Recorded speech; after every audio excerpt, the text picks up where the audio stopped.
and some of my work stuff. I do a lot of sewing there, some research.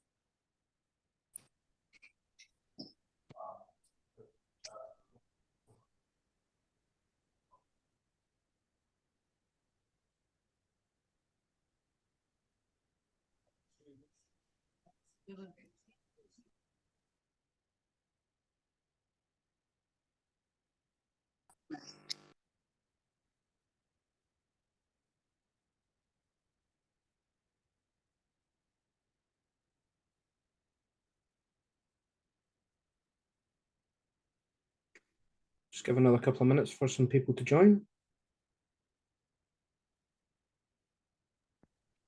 Thanks, Gordon.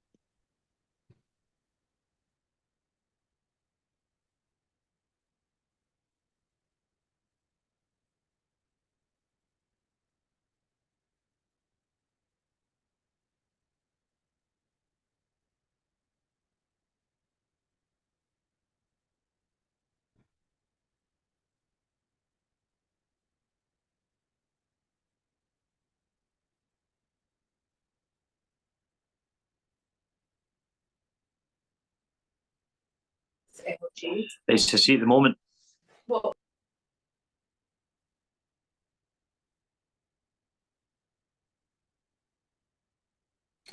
right, we don't have any others in the waiting room, so I will ask Andy Miller, our Trust Secretary, to start the AGM. Over to you, Andy. Thanks, Gordon. Good evening, everyone. Thank you for coming along and making the time tonight to come to the AGM. Appreciate it. It's an important part of our processes. Let me just get that out of the road.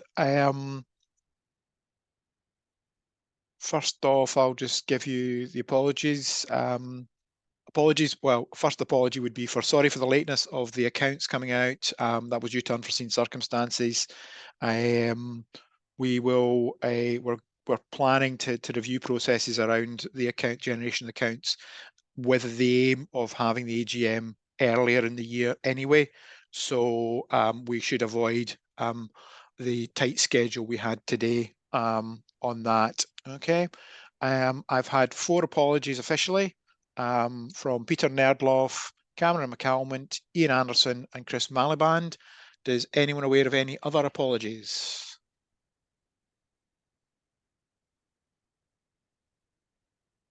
Okay. Just to make everyone aware, we've put you on mute, so you'll need to unmute yourself or put up your hand. Or if you've got a question as well, the other option is to put it into the chat function within the application. Okay.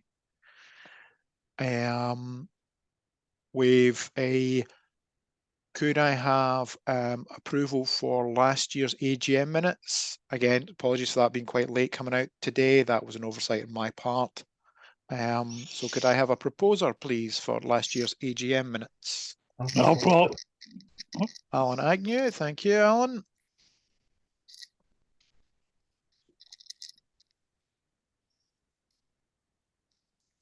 Okay, and a seconder, please. I'll second it, Andy. Thank you, Gordon.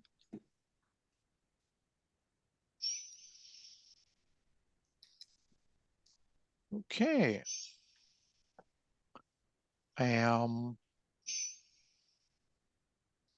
Okay, now the next item is the Treasurer's reports on the financial statement. And as I said, apologies for that being quite late getting to you today. Again, that was just unforeseen circumstances and pressure of work for some people meant it was quite a tight schedule to get that done. But so if you have any questions, once we've moved past this and you have had more time to digest it, please come back to us and email us on killietrust.com or killietrust.google. What's the email address, Gordon? KillieTrust@gmail.com. Thank you. Available via the website. So yeah, once you've had a dig through it, but we'll walk through it at the moment. Okay. Gordon, could you share the accounts, please? I can. Give me one moment.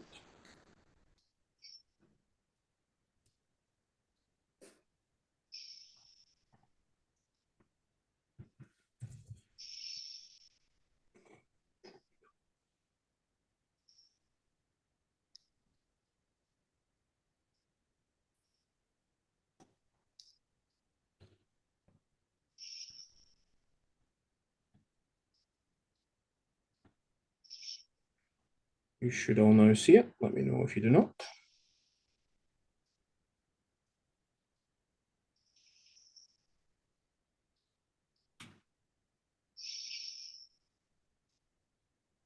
I can see them. Is everyone else okay? I can see them okay. Okay, can we go on to page 2?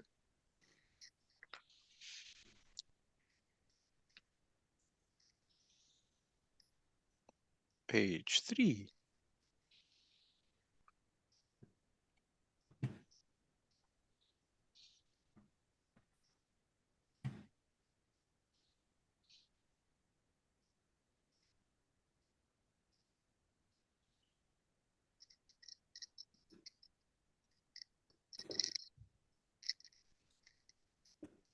Any questions on page 5?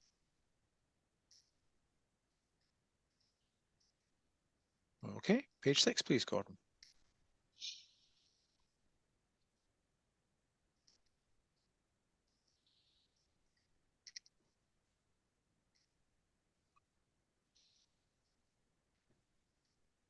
Any questions from anyone on that? Okay, page 7.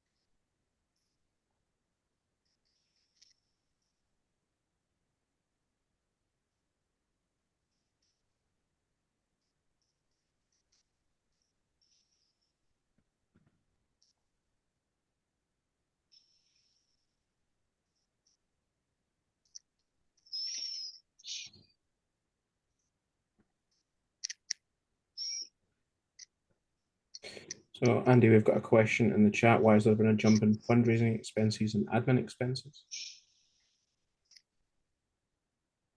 Back up here. Jim, are you able to?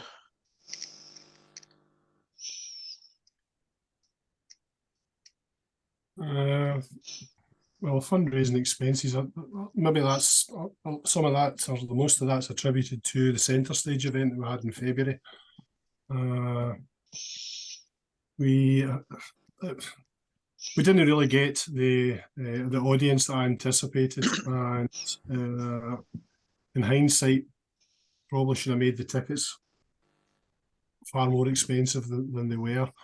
It was disappointing. It was a fantastic night, and it was a disappointing that it wasn't a kind of sold out event. But I mean, obviously, I gauged it, to be not a sold out event, but the attendance was certainly far fewer than we anticipated. Having said that, we still made a profit, but the centre stage people themselves obviously took a healthy cut of that. I could have a wee look. I can get that more detail once. Being a technophobe, I can't get rid of the screen, but I can look at the accounts for that and tell you how much we made out of that.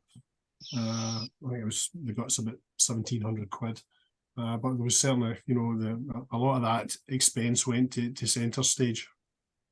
What was the other? I don't think there's another question, but Alan, fundraising trust and Killie. Well, maybe some of the expense of that is due to the fees that we pay for both. Connor couldn't make it tonight, the guy that's done the auditing, so I'm not the best at deciphering these financial reports. So, to be honest, I mean, it's something that will be easily answered, but I don't have these kind of answers at my fingertips. Okay, Alan, you've got your hand up. Yeah, I'm full disclosure, I'm a chartered accountant, so as you guys know, I'm quite into my numbers and my figures. So I take it, Jim, is Connor the treasurer, or is there an actual former? Connor's the auditor with Henry Brown and Company. Connor's auditor. Does the We trust normally board would be here this evening. does the trust board actually have a treasurer at the moment? Yes, we do. Well, Ian McCall, who's unfortunately Ian McCall. To let you understand, Jim Heaney left us towards the end of the year. His job requires him to move down south, and he's tied up down in the London area just now, which is partly caused a lot of problems. You know, getting these financial stuff out in time. Ian McCall has taken over and is in a transition state. It's just a handover period with Jim regarding this as well. Ian's been with us now for just about a month. He's one of the co-optees. Yes. Yeah. Okay. Well, I mean, I've got a few questions and a few points, but rather than bogging down this meeting and boring everybody on the call to death, it might be best either when Connor or Ian or somebody's available, I can maybe sort of pick up with them, because there's a few kind of, I guess, questions and queries that I kind of had, but there's no point in kind of going over all of that just now. A couple of things I'd say, looking at this final page of the income and expenditure account, because I think the question somebody raised was administration expenses look quite high, but clearly there's a big 60,600 payment there for community sponsorship. There's a big driver behind that. Jim, I'm presuming that includes the first instalment of the sponsorship? Yes, that's £60,000 paid for that, Alan. Yeah, so that'll be a big chunk of that. Yes. Yeah, and I think my only point, and again, I know I said I wasn't going into a lot of detail, but the only comment and observation I'd make is the fundraising monies raised of £19,000 and £14,000 being the cost of fundraising. That is quite a big sort of, 75% of your fundraising has actually kind of gone on costs, if you like, but I think you've explained a good chunk of that, maybe the centre stage event, but I would probably just caution to just make sure that we want to make sure that fundraising costs aren't too big a proportion of the monies that get raised, but I think you've explained that. Yeah, I'll need to look at that. It's certainly the centre stage, I don't think approached £14,000, but it's something that Connor could explain. But yeah, I mean, again, I don't know the detail, Jim, but the cost of running and organising the golf day, for example, will be included in there, and then the monies that people pay will be in the fundraising revenues. So I'm not at all suggesting it's all centre stage related, but any centre stage costs would be included in there. But yeah. But as I say, there's a few things that I probably sort of do want to kind of question and maybe get clarification on, but I'm not going to go over that on this call just now, if that's all right. No, that'll be easily done. Alan. We'll manage to sort that for you. Okay. With that, is anyone happy to propose the financial statement and the Treasurer's report? And a seconder, please, if possible. I am happy to propose it, Andy. Thank you. I'm happy to second, Andy. Oh, you got beaten to this time, Alan.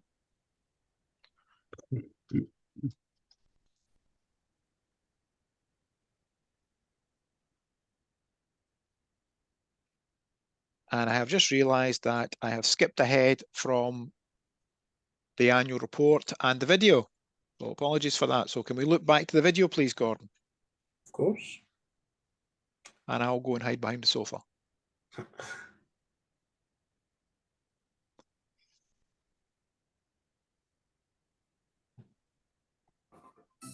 Hopefully you can all hear the audio as well.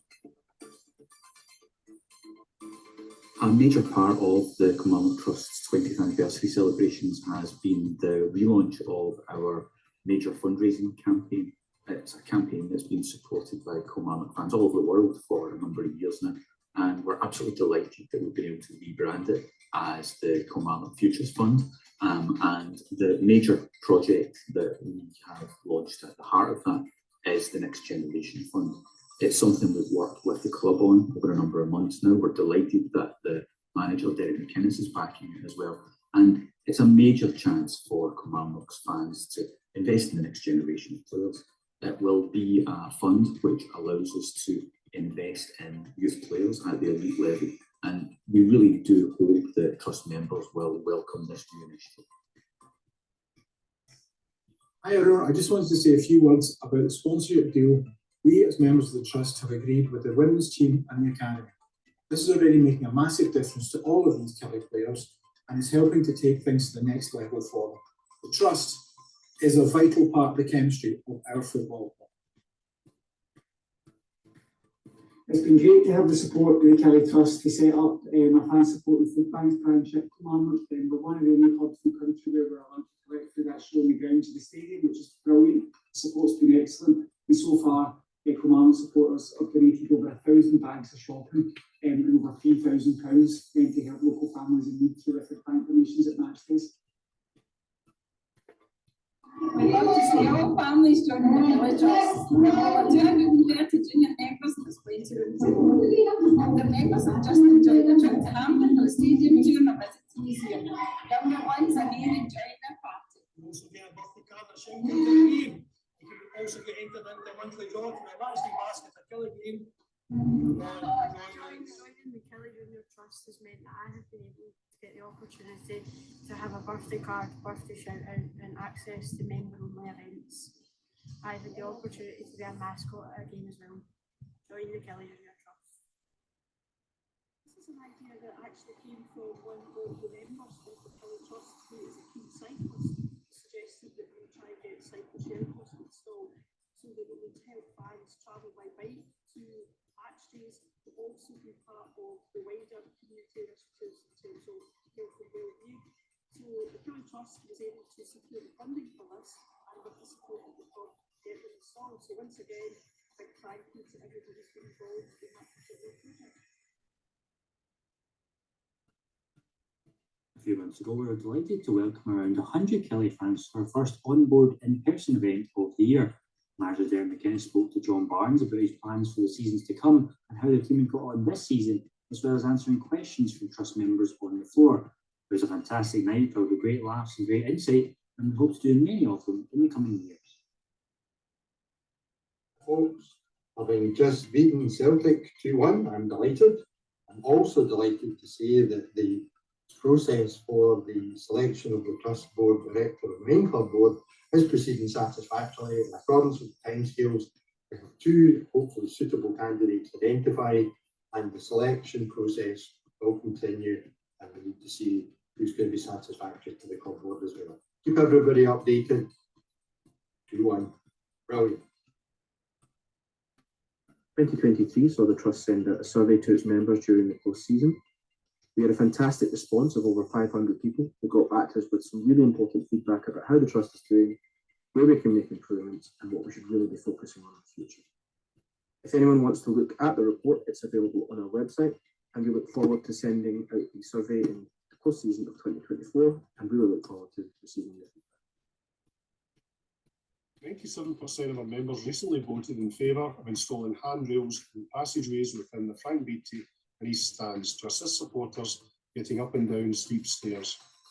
This is another initiative which is brought to us by our members and which benefits our supporters and the football club, following on from well-established projects like our safe standing areas and the wheelchair viewing platform.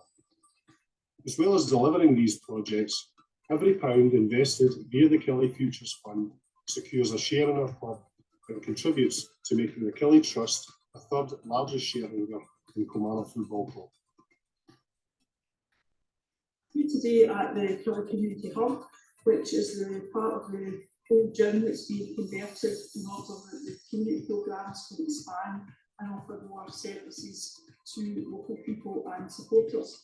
Really grateful to the Killie Trust for all of the support that's been shown, particularly the £50,000 that's been made available for the donation as match funding, which will help with the cost of the community pitch that's going to be created behind the market stand. Back in February, the Trust was delighted to host the Determined Era, a fantastic event celebrating the momentous 1988 to 1994 seasons. Former players including Ray Montgomery and Dave McKinnon joined us for a night of reminiscing, with a fantastic live audience asking all the tough questions and remembering all the good times as well. We're hoping to do many more events like this next year and in the future, so please look out for them and give us your suggestions. The Killie Trust have continued to develop a Growing the Club's Future campaign to encourage as many young people as possible to support and get more involved with our football club. To help promote and invigorate our ever-growing Junior Trust membership and reinforce our commitment to our school supporters group, we sponsored the Killie Trust Cup, competed for by S1 and S2 students, and also the recent Killie Trust Festive Football event for local primary schools. Our Goalkeeper Academy is growing from strength to strength too, with over 70 young people registered and attending sessions, led by Killie Trust volunteers who are also developing as coaches via the various SFA programmes. Generous Killie fans continue to support our season ticket campaign, with donations which allowed us to purchase 110 season tickets, which have been distributed to young people who might otherwise not have been able to attend Rugby Park. It's fantastic to see more and more young people coming along to support Killie as a family group, and as a trust, we are determined to ensure this trend continues.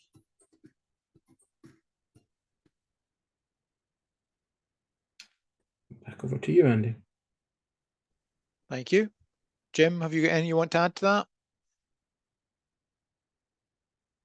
You're on mute. First of the evening. Jim's buying the Christmas drinks.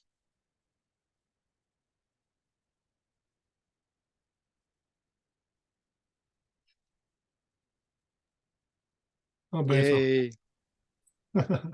No, thanks to Adam to pull that together. It's a shame it was garbled. That's just obviously happened going through via Zoom.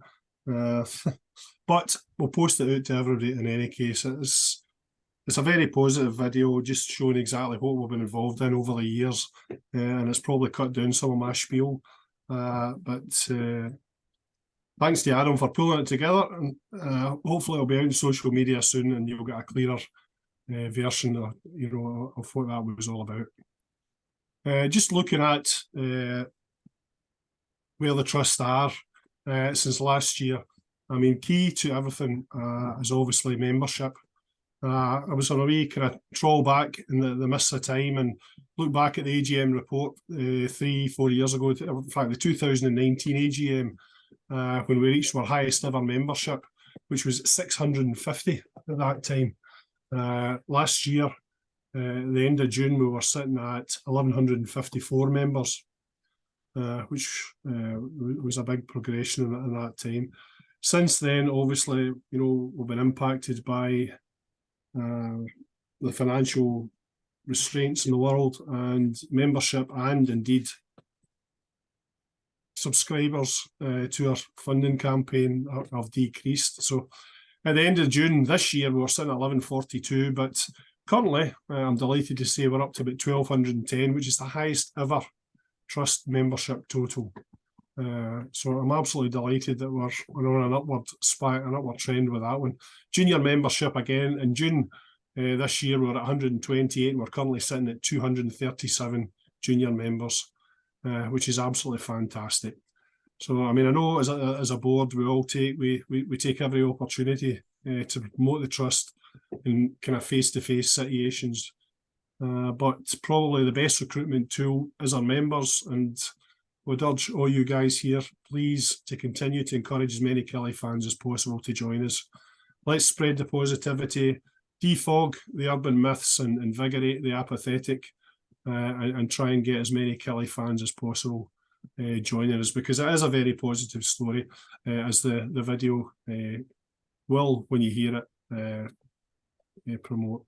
Looking at our funding campaign, obviously Trust and Killie is away back to April 2017, and Trust and Killie was an apt name for it then, has since been rebranded the Killie Futures Fund.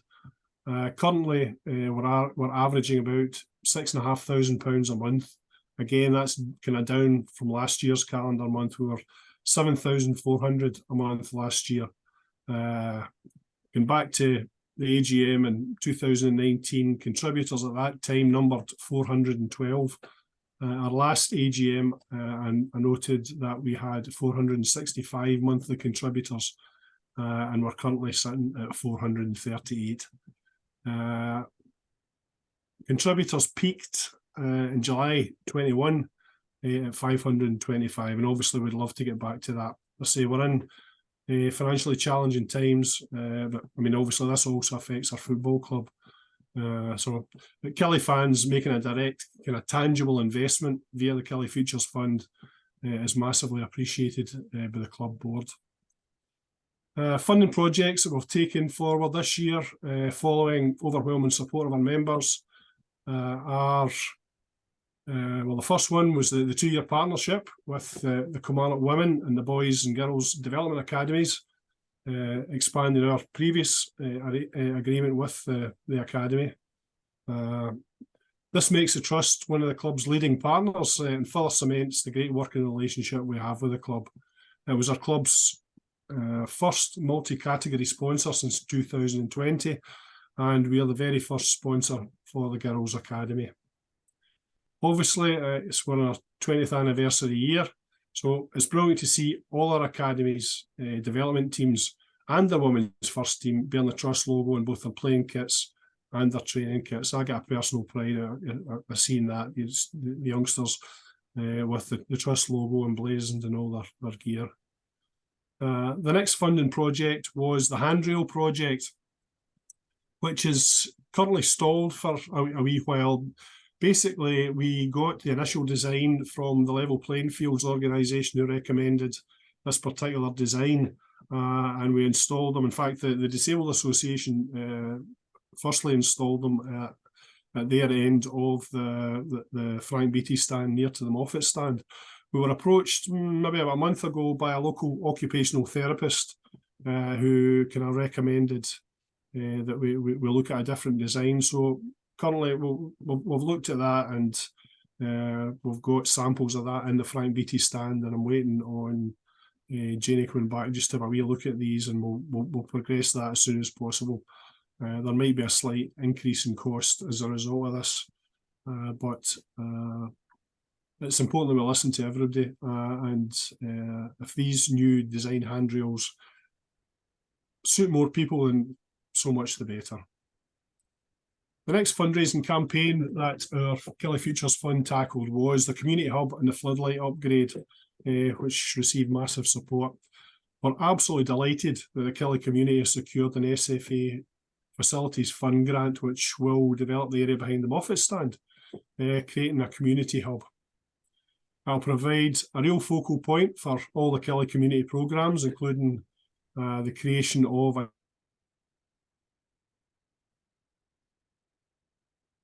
nine-a-side pitch and improvements. I'll also support the upgrading of floodlighting to LED, which will bring cost savings to the club as well as be more environmentally friendly.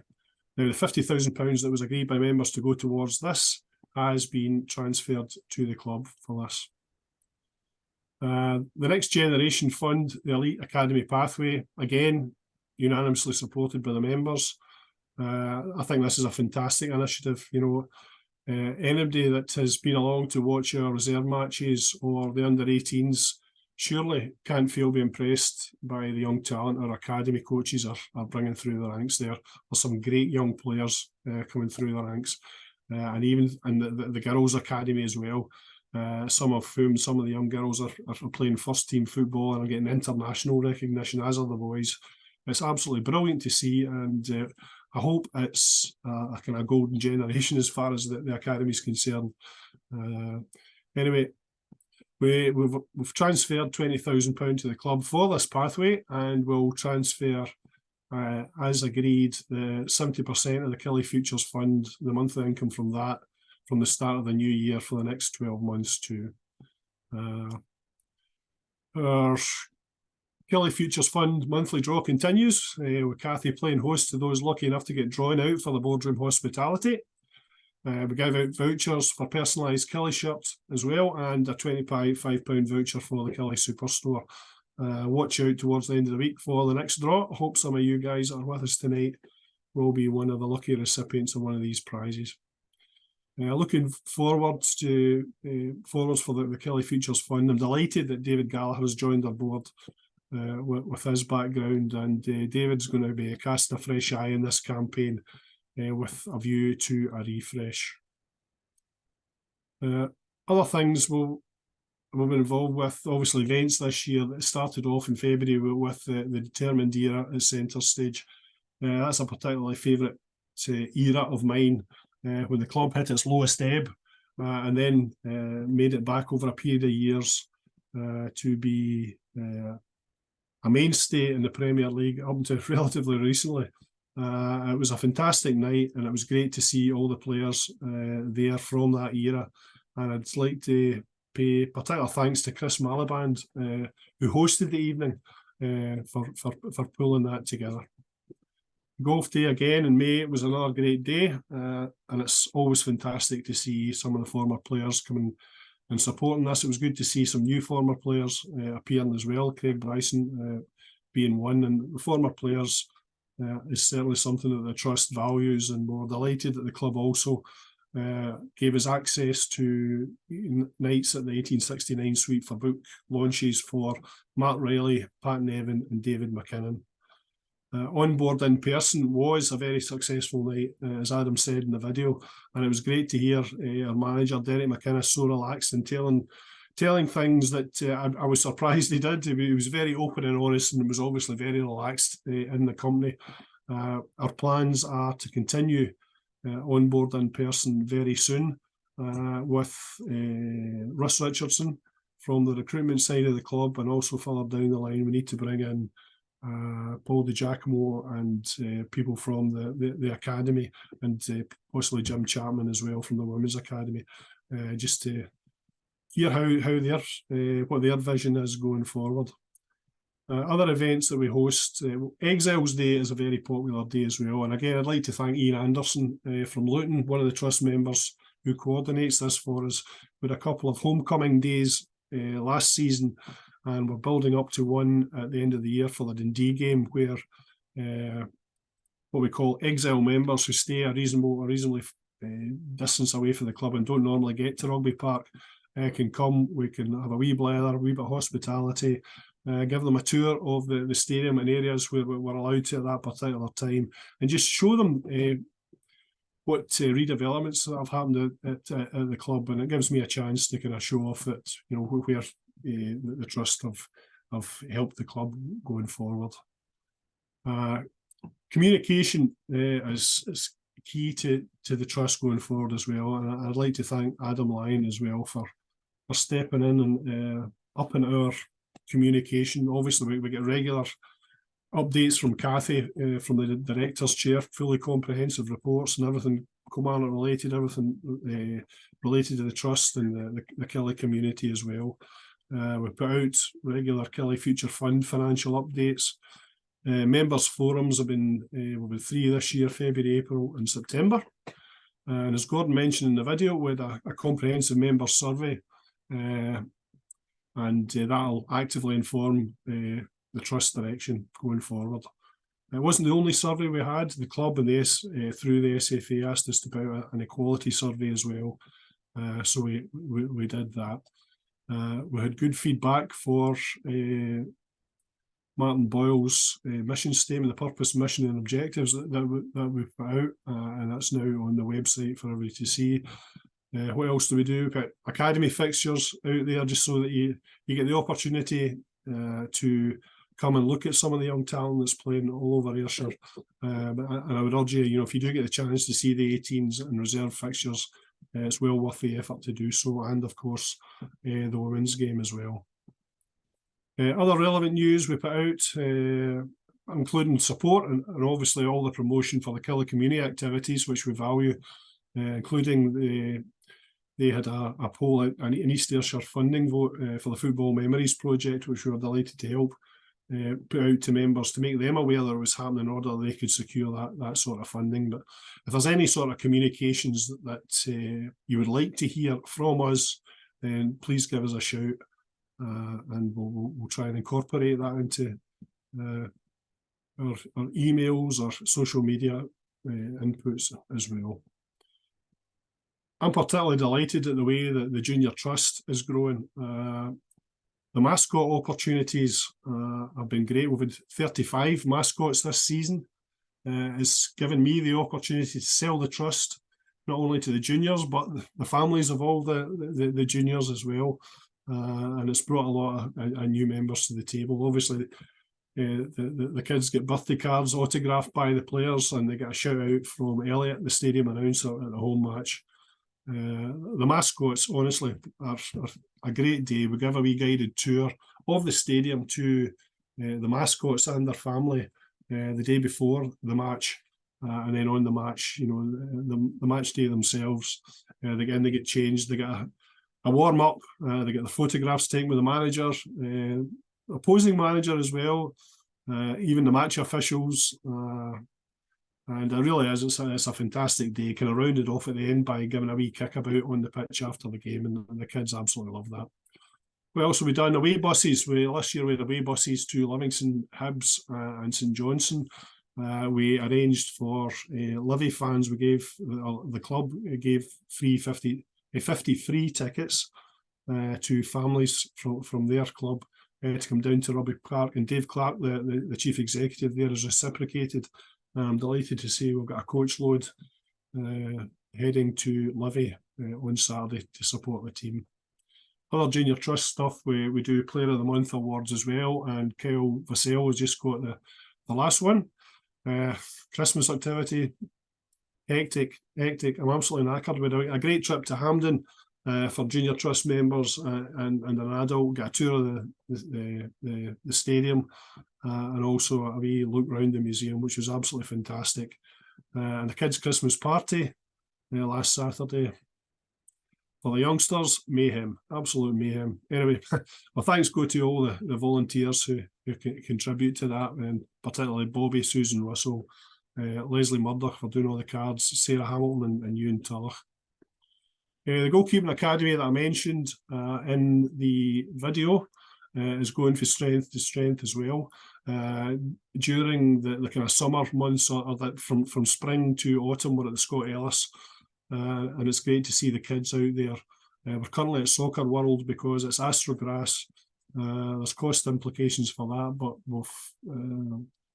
parents are paying a nominal fee just to cover that sort of thing. But it's great to see kids out in all weathers playing football. Fraser Stewart come along, the club's goalie coach, to do a masterclass, and the kids were absolutely wrapped with that.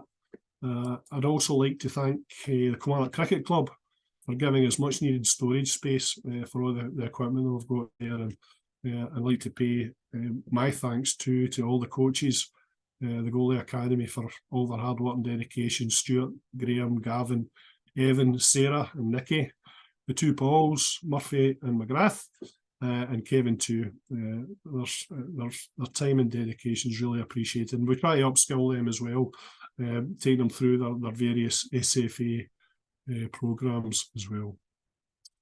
One of the things that we worked hard at getting was our under 14, under 15 academy team, development team to the Super Cup in Northern Ireland. The club's got a history of been involved in this competition, and hasn't been going for a number of years. It cost in the region of £25,000 for both teams to go this year, and we certainly made a really good contribution to that. In fact, almost £5,000 was generated. Our director, Katie Falls, as well, went through the pain barrier during the kilt walk, and I don't think she's recovered even since. But raised a lot of money, as did the Killie community, for all the stuff there. And praise to Mandy Bowie and her for various sort of activities that went towards getting that over the line.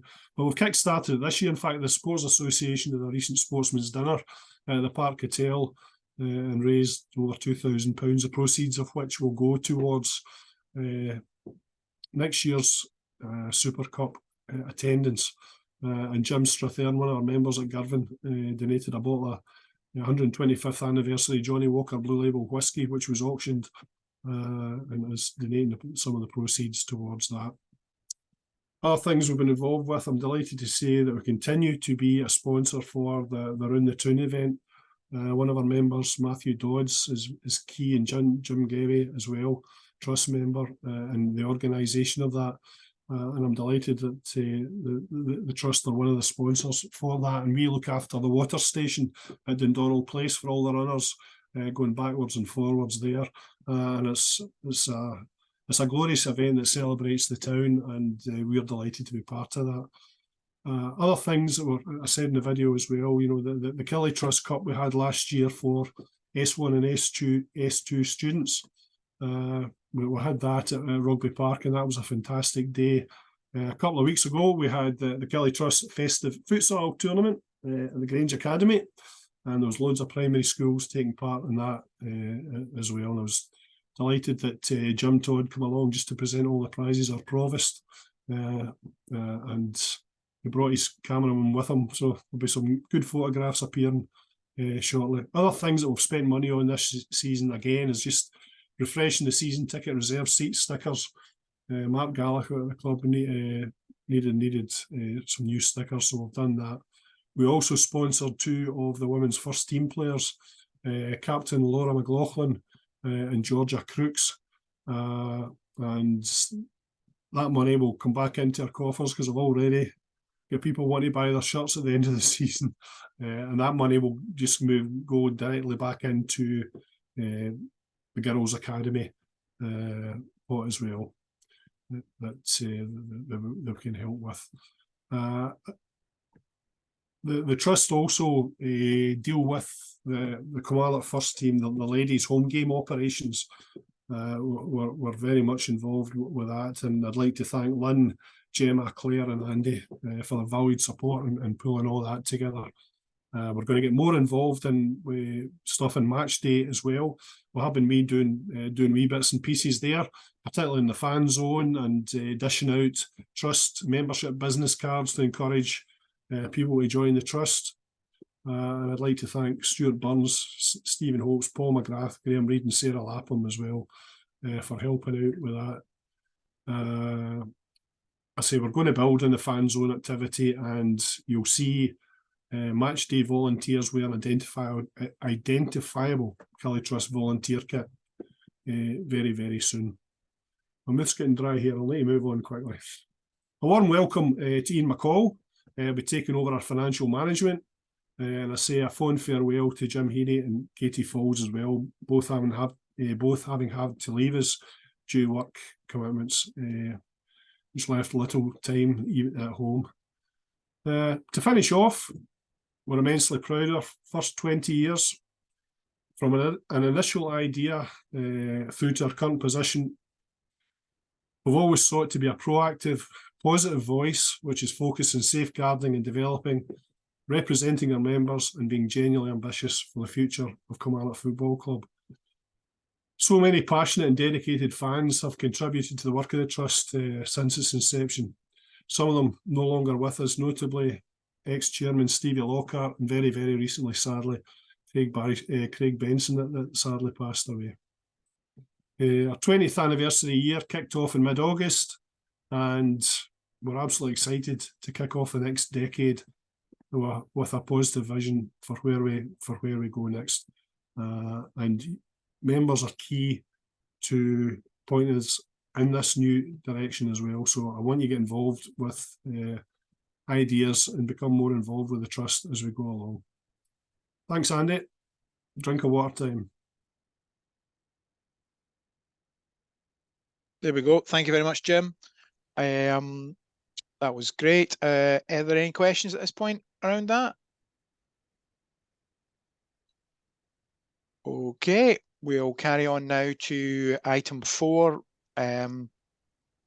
which is the resolution to change the audit rules. This is just something we have in just in case we need to use it, which allows us to do an independent inspection of the accounts. As an independent inspection is cheaper than a full audit. So it's just to have this there in case we need it. So could I have a proposer and a seconder, please? I'll propose it, Andy. Yep, I'll second, thank you.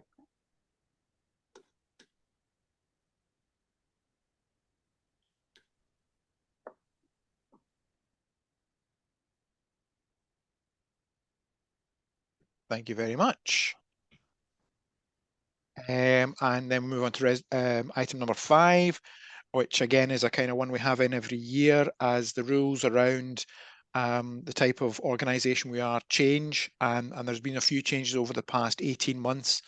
So we're going to do some work on the rules to update them, working with Sports Direct Scotland, who have been working on a revised set of rules to incorporate all the changes that have taken place in recent years into a new set of rules. It's not a completely new set of rules. There's no radical changes, but it's really just to consolidate all the kind of accumulated alterations into one pristine set of rules.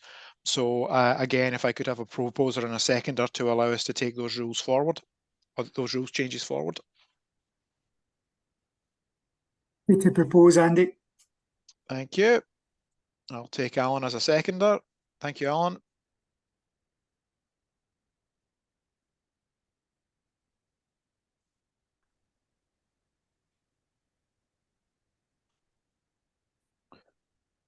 Okay. Item 6, reappointment of the independent examiner, an auditor for the society. If I could have a proposer and a seconder for that, please. I'll propose it, Andy. Thanks, James. Happy to second, Andy. Thank you, David.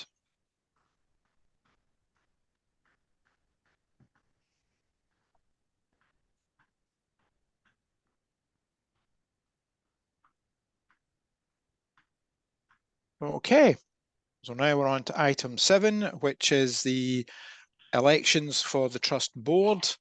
Every year a certain proportion of the trust board have to stand down. So we had 2 people step away from the trust board, which was Katie and Jim.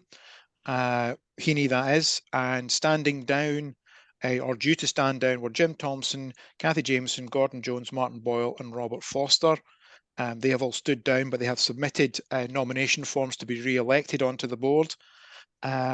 Similarly, David Gallagher and Ian McCall were co-opted onto the board during the course of the year, and they have also submitted nomination forms. As the number of nominations is less than the number of spaces available on the board, all those people are now duly elected onto the board. Congratulations, everyone. Okay, any questions around that? I just realised I switched my camera off earlier on. I do apologise. There you go. Pristine Technicolor. So, yep, that takes us back up to a 10, I believe, in the board. Yes. So now over to James for an update on the election of a trust director to the club board. I don't really have anything to add to the maybe sort of enthusiastic video that I managed to put out after Celtic had lost 2-1 to us. The process is ongoing. We've got to what we believe are suitable candidates, and hopefully we can bring them to the main board. The main board can get to know them, and then we can take it from there over the coming months. It's all going in accordance with plan and with the process and schedule that we have. If anyone's got any questions, please feel free to ask.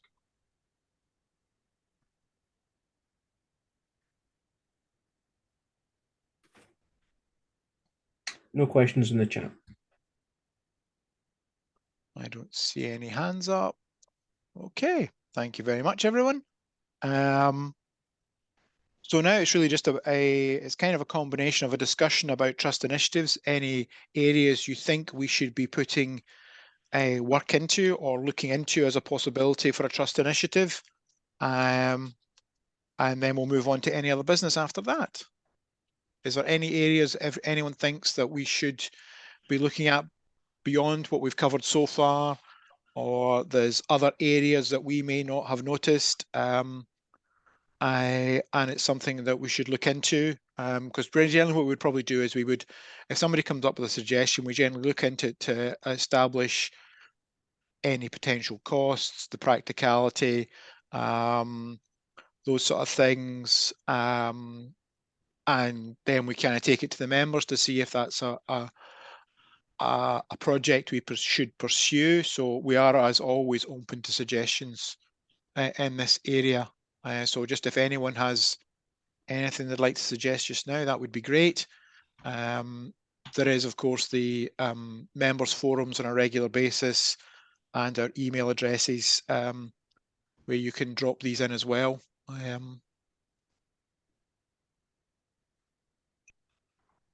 Okay, that's fine. And then any other business?